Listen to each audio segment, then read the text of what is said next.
We are about to look into the pages of the first continuous recorded history of mankind in the book we call the Holy Bible. We're going to investigate some of its most controversial stories and discover the answers to some very tough questions. Is the Bible a reliable account of miraculous interventions that rescue people from sudden doom and destruction? Or is it merely a collection of legends and myths, as some modern-day critics claim? Leading experts, both Bible skeptics and proponents, from throughout the world have contributed to the discussion of these biblical questions that may shock and surprise you.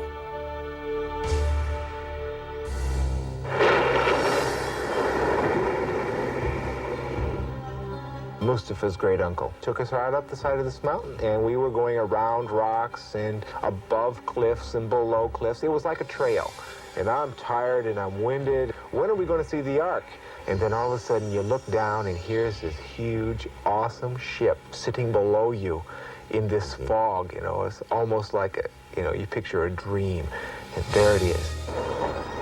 In 1959, we were flying jet fighters over Mount Ararat when we spotted what was said to be Noah's Ark. It appeared to be a barge-like structure, a large boxcar type design. It definitely appeared to be man-made. High on a mountaintop in eastern Turkey, hidden beneath an icy glacier, is an important link to our distant past. Reports say it's a 5,000-year-old wooden ship with stalls and cages on board. From actual eyewitnesses, you will discover for the first time the real truth behind the age-old legend of Noah's Ark. You will witness never-before-seen aerial photos and satellite images that provide amazing new proof about the mystery that lies high atop Mount Ararat. You will hear fascinating eyewitness accounts from people who themselves have seen and photographed the ancient ship. This program will give us exciting information to shed the light on these questions that have puzzled historians for thousands of years. Could the ancient legends be true? Is this Noah's Ark? We're about to embark on a journey to find the answers to these and many other intriguing questions. Is there any proof that a massive worldwide flood really happened, as the Bible claims?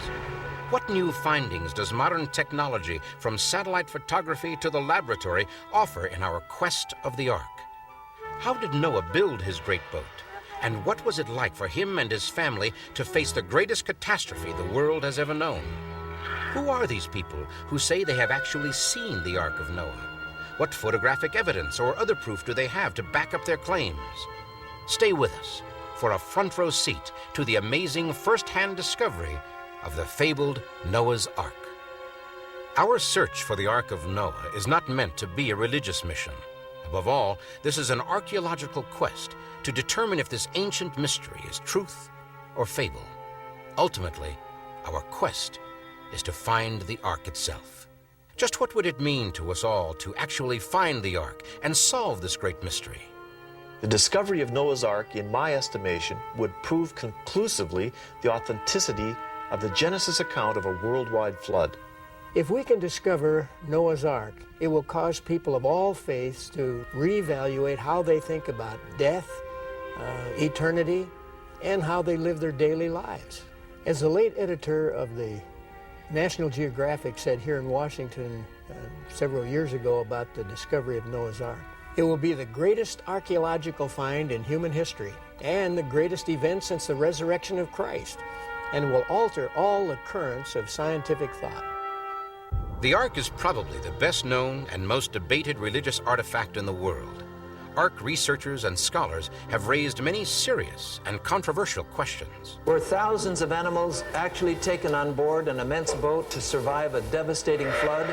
How could one boat, even an immense one, shelter all the species of the animals in the world today?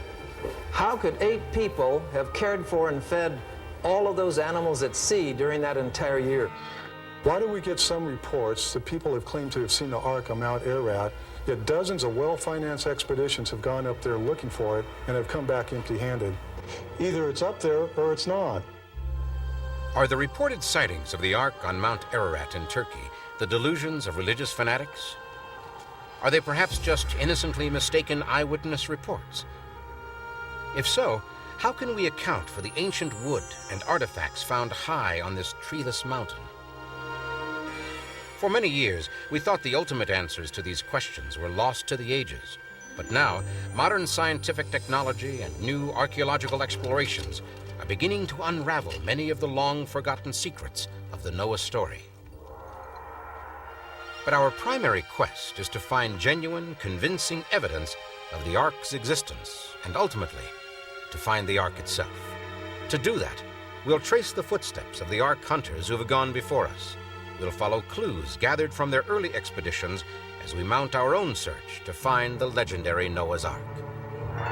Existence of the Ark has long been a topic of great controversy. It's normal and understandable for us to be skeptical of ancient accounts. That's why the first modern discovery of evidence of the Ark's existence created such excitement and brought on a rush of contemporary investigations.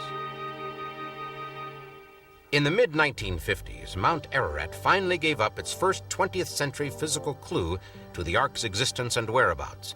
It was to be the beginning of a series of modern-day successes in cracking the secrets of the Ark. A French demolition engineer named Fernand Navarra first became interested in the Ark while serving in the military as a young man.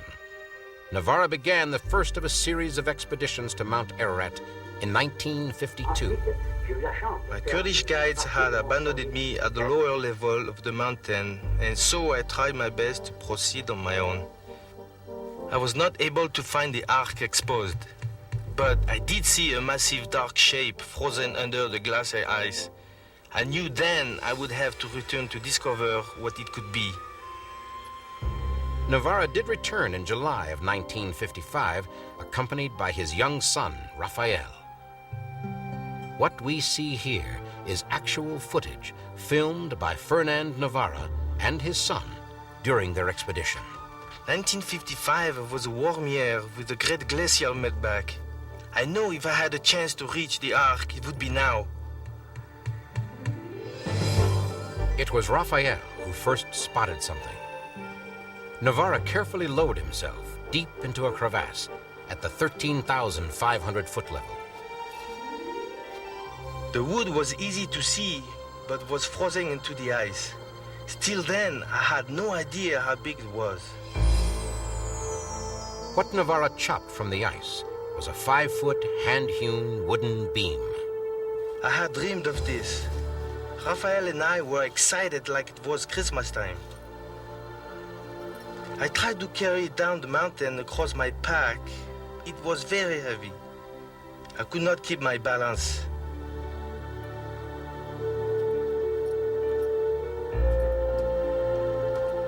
We felt so bad that I had to cut the wood, but later I would have to cut it again to send out sample for testing.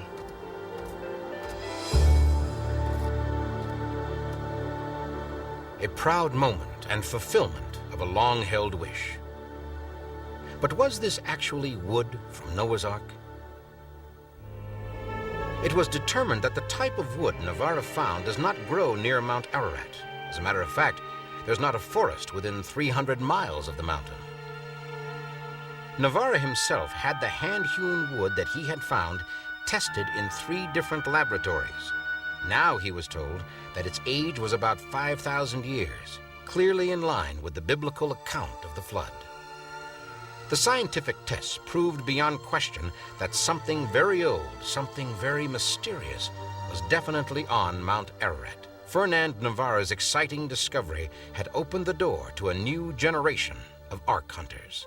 Much of what we commonly know about the story of Noah comes from the book of Genesis in the Bible. Our investigation of the mysteries surrounding Noah's Ark shall begin with a simple question. Why would God destroy the world and nearly every person and every animal in it? The answer, according to the Bible, is that God saw great wickedness within his earthly creation. The Bible says God decided to destroy the things of the world because man was living in corruption. Whatever other sins that ancient man was guilty of, the archaeological records demonstrate he was an incredibly violent species. Well, certainly violence has always been a part of man's ways. Most ancient Greek and Hebrew writings indicate there was a great deal of corruption and brutality among the people of the earth. There were many murders, and human life was cheap indeed.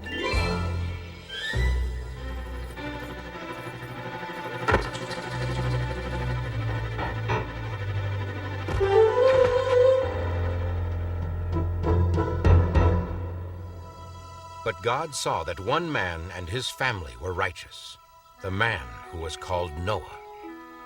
The Bible tells us God spoke directly to Noah, saying, "I'm going to put an end to all people, for the earth is filled with violence because of them. Behold, I will destroy them with the earth." A close reading of the Bible tells us quite a bit about Noah. He had a wife. Together they had 3 sons, Shem, Ham, and Japheth. Because Noah was a just man who walked with God, all of them, including the wives of Noah's sons, would be spared from the flood. Just 8 people in all. According to the Bible, the Lord instructed Noah to build the ark of gopher wood in order to survive the flood. Obviously, gopher wood had to be very strong. Exactly what kind of wood was it? Gopher wood is a process rather than a species. In Israel, in the olden days, they had a particular tree. They would cut the bark, collect the sap, and use it as glue and splice wood together. Once it hardened, you could not break the splice. The wood would break on either side. We don't have a ply tree, but we have plywood. What if gopher wood is a process and a laminated process? Whether or not this process was used, the vessel was going to have to be incredibly strong because of its immense proportions. A length of 300 cubits by 50 cubits of width and 30 cubits of height. The cubit being about 18 inches. Just how big was it? It had 1,500,000 cubic feet of space inside, which is the equivalent of 170 railroad boxcars. The ark should be thought of in this perspective. Think of a 4-story apartment building on almost a block long, and you've got it. The Guinness Book of World Records records the Ark as the longest wooden boat ever built.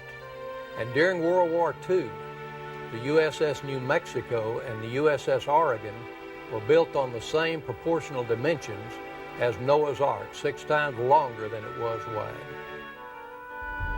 We now know the tremendous size and capacity of the ark. But what might life and conditions aboard this great vessel have been like? Ark model builder Eddie Atkinson explains the ark's interior design from a scale model he built, complete with 1,200 hand-carved animals. On the top floor of this model, from the end here all the way to the middle of the ark, I've reserved for birds. At the middle of the ark, I've got a catwalk which goes over the elephant and the giraffe cages. And then immediately after that, we have the rodent house and a large area for storage, and then the kitchen area, and then finally on this end, the living quarters, along with a restroom.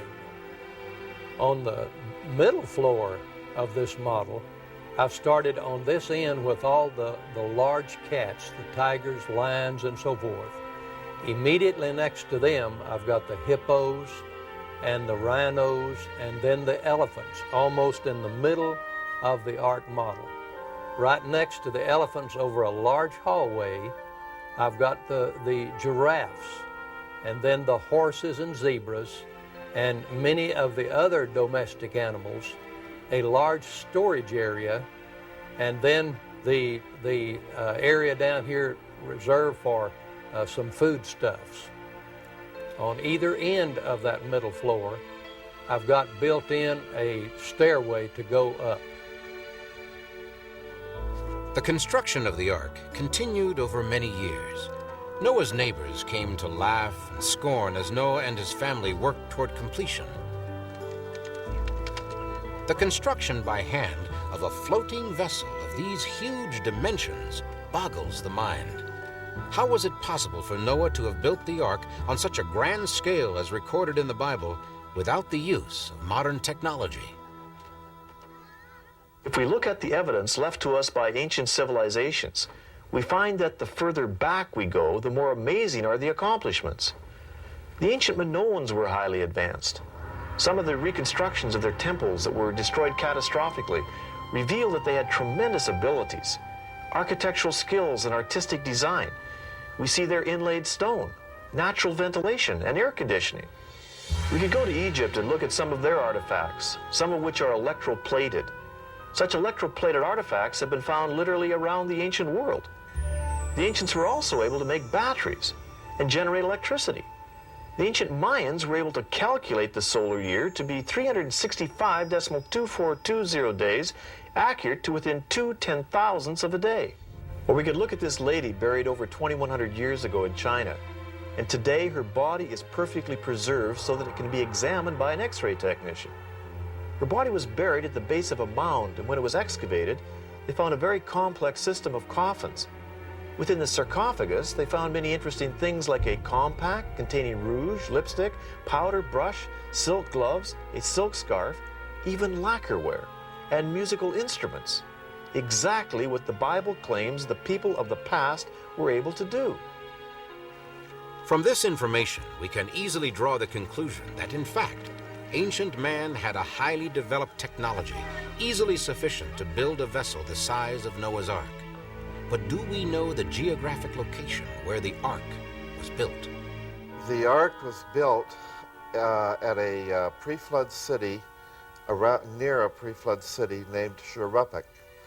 It is so identified in the Epic of Gilgamesh, which is a cuneiform story of the flood found in Assyria.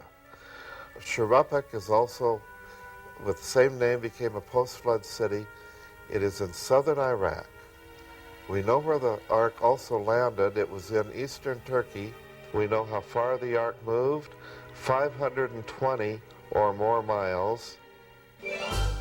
With the completion of the great boat, God commanded Noah to bring unto the Ark 2 of all living creatures, male and female. Wouldn't the gathering of the animals have been a virtually impossible task, a feat beyond all probability? The Bible says the animals shall come to the ark. In this case, we wonder how the animals knew to come to this location. We think that instinctively they sensed from what was going on around about them that this impending disaster was about to happen. And as a result, they were led or even driven to seek a place of safety. Hence, the animals came to the ark. Many times we see that there are such large-scale disasters as hurricanes or earthquakes or even large local storms will cause animals to respond in such a way. They either flee the local scene and they run to a place of safety. We think that this is perhaps the motivating force for bringing these animals to the ark itself. Even with the enormous size of Noah's floating vessel, many serious questions arise that clearly challenge the credibility of the entire Ark story. The question I would ask is quite simple. How could 2 of every living animal be brought aboard any vessel? The sheer numbers and weight would overwhelm a fleet of arks. I don't believe we can take the story of the ark literally. Actually, the biblical record does not say that every species of animal in the world was in the ark. Many kinds were in the ocean, whales and marine creatures of various types, and of course, the major insect varieties in the world were not included either. From studies that I and others have done, we estimate there could have been from 2,500 to 20,000 different kinds of animals taken aboard Noah's Ark. Each family of creatures on the earth today have a single pair of ancestors. For example, even though there are over 300 varieties of dogs in the world today due to selective breeding, they have a single common ancestor.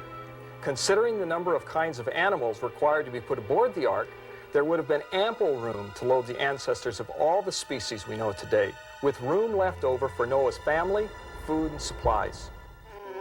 The long task of gathering the animals into the Ark was nearing completion. Go into the Ark, you and your whole family, God told Noah, because I have found you righteous in this generation. Those who came to witness the spectacle considered it nothing but folly. God's vow echoed for Noah. In 7 days, he would send down rains from the heavens and wipe from the face of the earth every living creature he had made. With many regrets and no real alternatives, Noah reluctantly closed the door to the great ark, and the Bible tells us that God shut them in. The people continued to mock Noah, unaware of the devastation and death that lie ahead.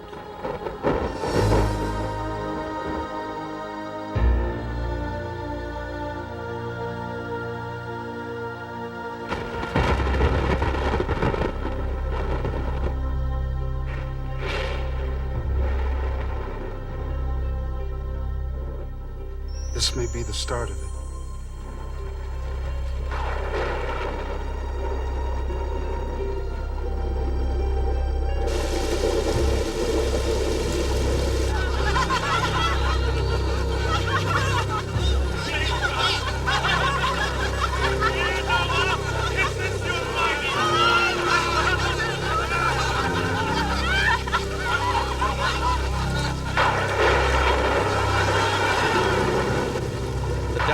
Was far beyond anything they could have imagined.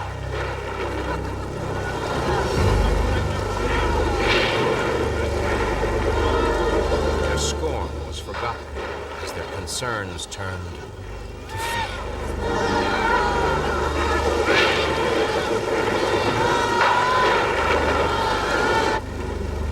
Even among the 8 on board, uncertainty was growing.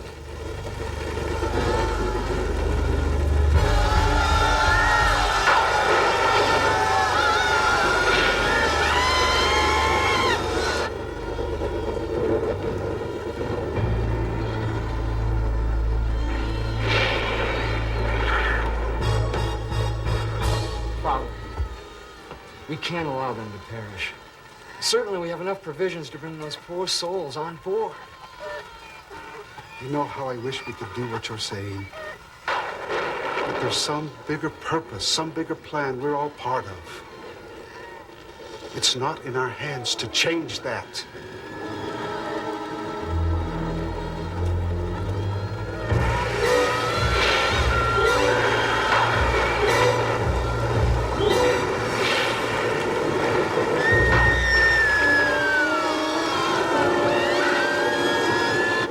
Because of the sort of man he was, Noah's heart went out to them. But he knew that he had no choice but to follow God's commands.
What about the ark itself?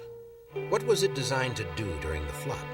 Was it capable of carrying out its assigned life-saving tasks?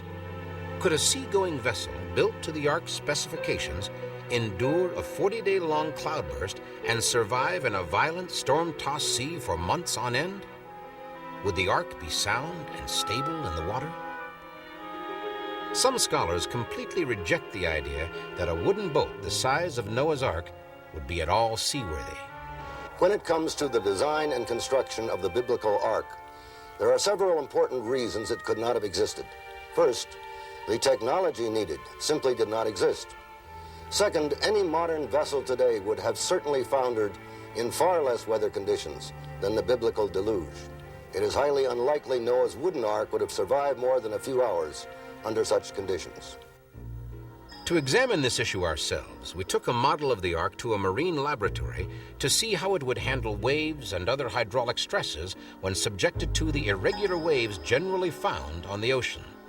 The ark was deemed not only seaworthy, but exceptionally stable. Then the test tank duplicated waves equivalent to 200-foot tidal waves. Again, the Ark was not only seaworthy, but extraordinarily stable. You can show that the balance between the buoyant force and the gravitational force and the wave force and so on would be such that the Ark would right itself if it were tilted anywhere up to 90 degrees, anywhere from 0 to 90 degrees, in other words. The righting effect would be such that it would just come right back up again. It'd be practically impossible to capsize. So it appears the Ark was indeed a highly reliable seagoing vessel. It's all the more remarkable for one simple fact. No larger ship was built on Earth for over 4,000 years. We have examined what the Bible tells us about the building of Noah's Ark. We have established that the technology did exist 5,000 years ago to build a boat that could transport 2 of each species of land animal, and that such a vessel could have well survived the gigantic waves of a worldwide flood. We have heard the voices of eyewitnesses who claim to have seen the Ark from the air and from the ground. Wood brought down from over 13,000 feet high on the treeless Mount Ararat has been determined by scientists to be 5,000 years old.